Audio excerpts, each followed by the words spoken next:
Welcome to our channel. Today we how to update Mailchimp to HubSpot sync for contacts step by step clearly. Begin by logging into your Mailchimp account. Once logged in, navigate to the audience section on the dashboard. Click on the specific audience you want to sync with HubSpot.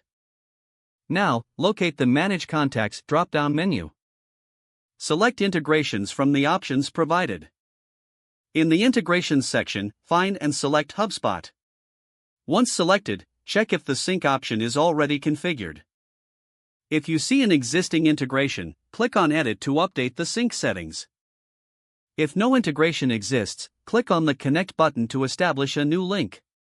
You will be redirected to log in to your HubSpot account. Enter your HubSpot credentials and authorize the integration. After authorization, you'll return to Mailchimp.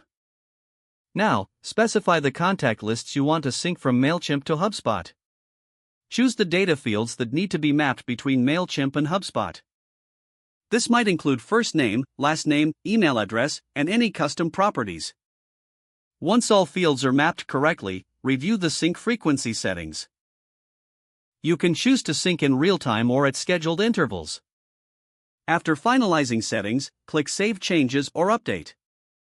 Confirm that the sync is successfully set up by checking the status indicator. To test the integration, add a new contact in Mailchimp. Check your HubSpot account to verify that the new contact appears there. If everything works as expected, your Mailchimp to HubSpot sync is now updated. Regularly monitor the integration for any discrepancies or issues. Stay informed about any updates from both Mailchimp and HubSpot regarding their integration features. If the page does not load, refresh the browser or try again in a private or incognito window. Make sure you are using the correct email address, then retype it carefully to avoid small typos. If your password is not accepted, use the reset option and create a new strong password you can remember. Check your spam folder for verification or security emails, then complete any requested confirmation steps. Don't forget to like this video and subscribe to our channel for more step-by-step tech guides.